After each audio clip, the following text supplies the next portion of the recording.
Welcome Libra to your in-depth monthly horoscope for May 2024 for the Ascendant, the Sun or the Moon. On the screen now I'm showing the event chart right at the start of the month.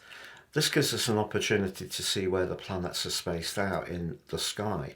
The big takeout is that Mars, the planet of passion, has moved into your sector of relating. That's really exciting because Mars is in its home sign. It will be through to halfway through June. It's going to make you feisty in terms of protecting your boundaries, but it's also going to add to your sex appeal. Mars is also forging an awesome link to Pluto, its co-ruling planet in Scorpio, in your 5th house. If you want to dazzle people with the strength of your personality, that combination gives you an awesome chance through the first week of this month. But we need to be mindful also that Mercury was retrograde for much of April in your 7th house, and it starts the month still in its post-retrograde shadow, but pretty close to the North Node. When it comes to relationships, listen to your hunches, they'll likely guide you well. The North Node is also known as the point of destiny. The communications that at times got bogged down and maybe snared up in misunderstandings last month can be clarified more this month. It has to be said, Mars in the 7th house in the natal chart can make people more difficult in a way to forge relationships because they can be so assertive. But because you're a natural relator, I think Mars gives you something back to protect yourself. So that's really positive. Now, of course, last month, Jupiter and Uranus came together on the 21st of April. There are upsides and perhaps challenges to this combination. It's very structural, but for you, House A is about transformation. You have the Sun there, and on the 29th of April, your ruler moved into that area too. What's transforming in your life? It could be about business matters. You could be about to get the reward for something you've invested a lot in over a long period of time, and that's coming later this month. But what about Venus? Venus, your ruler, is very much about relating, presentation, charm, diplomacy. In the sign of Taurus, the other sign it governs, it's much more earthy, it's sensual, it's about the value of things. In the 8th house, that can be about intimacy.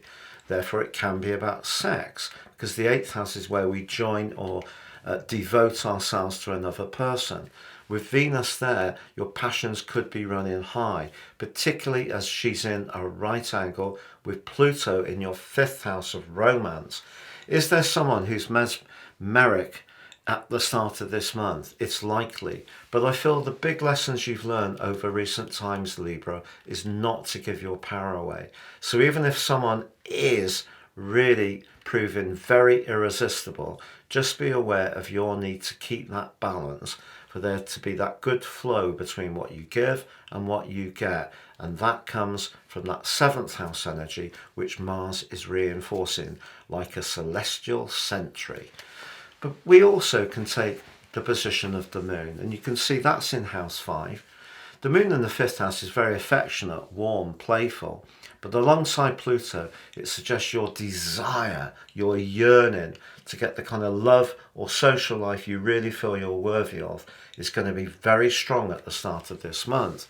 You could get it, but later on the first day, the Moon moves forwards and comes into a right angle, 90 degrees with the Sun, providing a quarter moon, and that provides a backdrop for the first week of the month. Now, 5-8 quarter moons are often to do with catches. And when I say catches, there could be something that you're pulling towards you, something very desirable, or something you notice that you want that maybe has a high price ticket upon it. But just be aware of where compulsion, even obsession, is gripping you, particularly around romance.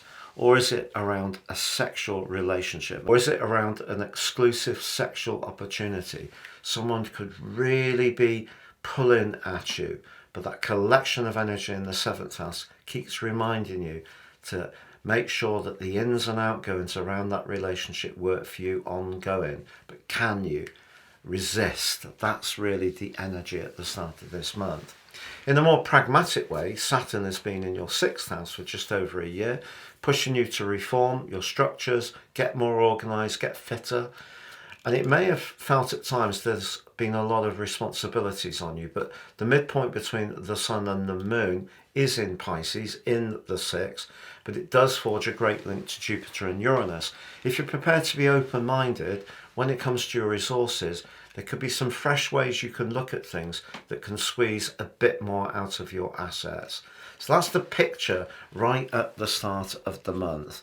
But ironically, on the 2nd, despite the fact that Pluto's forging that incredibly dynamic link to Mars and that more challenging one to Venus, it goes into retrograde. So Pluto in a 5th house retrograde could give you a lot of food for thought through to the 2nd of September when it inverses back into your 4th house for that final journey through Capricorn through to the 20th of November. So if you do find yourself thinking very carefully about where you're fulfilling your desires and what may transform in that area, just go with it. If we try to control Pluto, it doesn't generally work. What we can do is control ourselves.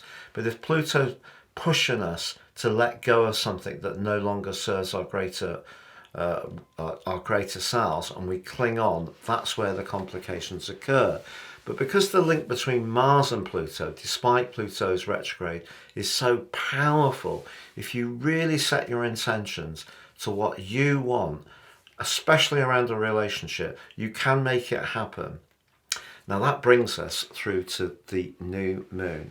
So of course it's a Venus tinged new moon, your ruler, because of the sign of Taurus being ruled by Venus too, but it's also in a constructive link with Saturn.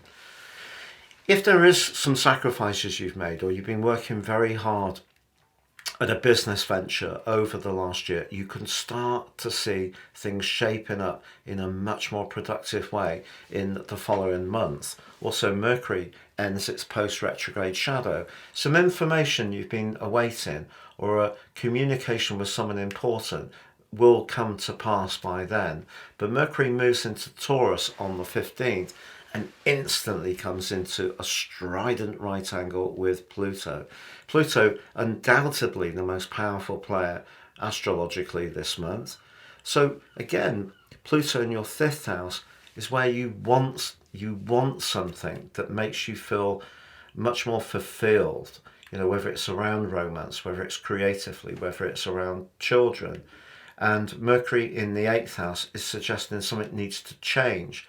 So to get what you want, you may have to evolve. That's really a big backdrop story of this month.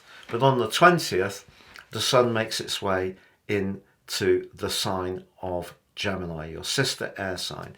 This is fabulous because the last 10 days of this month are going to see things really open up for you. But in week 3, your ruler applies to Jupiter in a conjunction.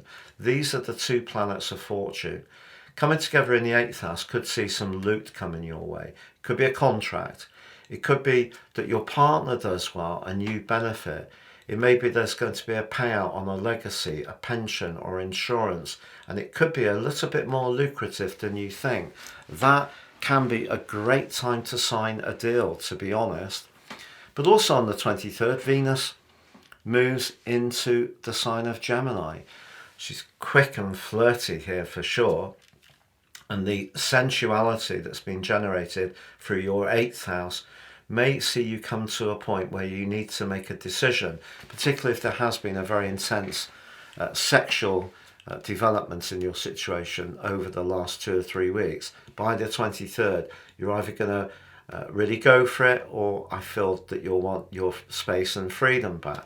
Also, Jupiter plays catch up with Venus on the 25th, returning to Gemini for the first time in 12 years. The 2 and the Sun are all angling back to Pluto in a very positive way.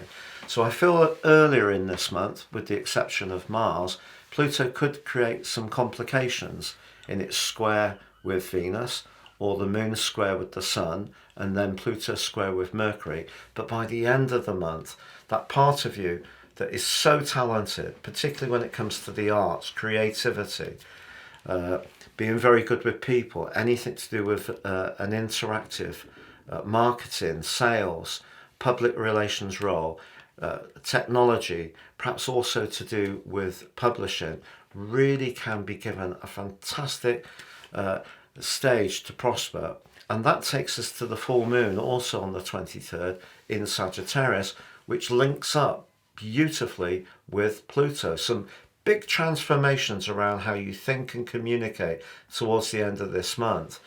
I feel, particularly since Saturn moved into Pisces on the 7th of March 2023, life has felt a little bit humdrum, and you've really had to be very disciplined. And of course, because there's been a lot of talk about how Pluto would transform the whole situation alone, which, to be fair to Pluto moving into the 5th house for you on the 21st of January, has been a great window of opportunity. But Saturn being in the 6th has meant that any creativity and passion you've been generating has to be delivered in a very ordered and definable way. Something has to have some physical value. So ideas, setting our intentions alone won't necessarily give you everything you want. By the end of this month, I think you're going to start to see something quite magical evolving for you. I don't say these things easily. I feel that it's important to use the language of astrology very, very carefully. Certainly the pack of energy, including your ruler going over Saturn in the sign of Pisces, was not easy. Mars going through that area, not easy. But now Mars is coming back to you. It's giving you a robustness, but also an ability to stand up for what's good for you. Not feel bad about it, but also feel very alluring in the process. So basically embracing assertiveness. And that is something that I feel when you are assertive, it adds something to you. When you're passive, you might lose something. So by the end of this month, the truth of your situation is really going to manifest itself really powerfully for you. If you are someone who loves travelling, I feel that the chances are, if you are on the move towards the end of May, it could be one of the most enriching experiences you've ever had. If you meet someone from a completely different cultural background, very uplifting. If you're someone who loves the arts, you're really going to be in your proverbial element. There's lots of magic to be had for you as this month draws to a close. I hope you have a great May, Libra. We've done some research and 55% of people who watch my videos have not subscribed. If you are one of those people, can you please help my channel grow by subscribing? Please click or tap the bell notification symbol. Every time I drop a video, you should get an alert from YouTube. But for now, take care, all the best, and goodbye.